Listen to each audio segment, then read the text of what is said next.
C'est pour renforcer les capacités des praticiens que la direction de la pharmacie et de la médecine traditionnelle, en collaboration avec les partenaires techniques et financiers, a organisé cette séance de formation.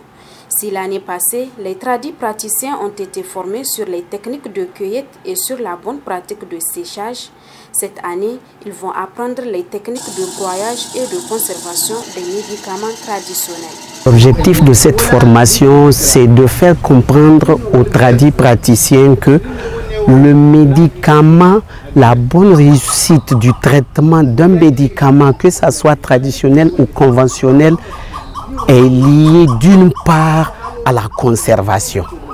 C'est pour leur amener à comprendre que vous pouvez bien cueillir les feuilles de plantes, vous pouvez les sécher dans les conditions qu'on demande, tant que après avoir broyé, tant que vous conservez mal, le médicament perd ses qualités. Les médicaments, que ce soit traditionnel ou conventionnel, la conservation joue un rôle très important. Avant cette formation, en 2020, il y a eu une formation sur les bonnes pratiques de cueillette.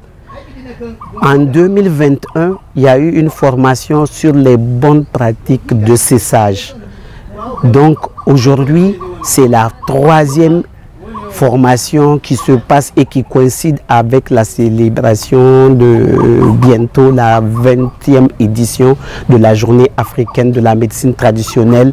Des explications sur la méthode traditionnelle de broyage connue de tous qu'est le mortier, une démonstration de broyage à la machine en finissant par les techniques de mesure et de conservation de ces médicaments traditionnels ont été fournis aux participants. Envers les formateurs, c'est de leur dire merci, de même que les participants aussi. Et à l'égard des participants en particulier, c'est de leur dire de transmettre le message reçu. Après une formation, la personne de retour, parce que tout le monde n'a pas la chance de participer à la formation. Donc de retour, c'est de vraiment partager ce qu'on a appris. Et vraiment, je ne finirai sans remercier la direction de la pharmacie et de la médecine traditionnelle, le ministère et nos partenaires financiers et techniques. Les participants saluent cette initiative car elle leur permet de renforcer leurs compétences acquises à travers des années d'exercice dans la pharmacopée. Aussi, pour les organisateurs, les attentes pour cette formation sont nombreuses. L'attente, c'est de rencontrer demain des praticiens de l'étendue du territoire du Niger qui te demandent d'abord l'âge de l'enfant et même le poids de l'enfant avant de donner le médicament traditionnel.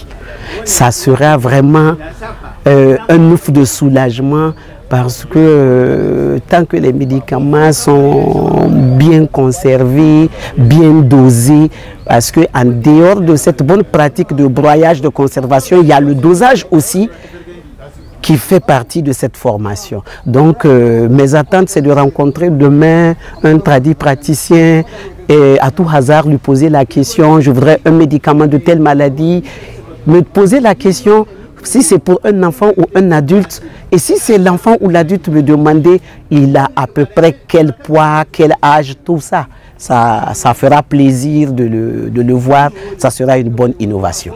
À noter que cette formation n'est pas la première du genre qu'organise la direction de la pharmacie et de la médecine traditionnelle avec l'appui des partenaires. Ainsi, ces formations permettent non seulement de renforcer les capacités des praticiens, mais aussi d'inciter ces derniers à adopter les bonnes pratiques, à savoir l'hygiène dans la médecine traditionnelle.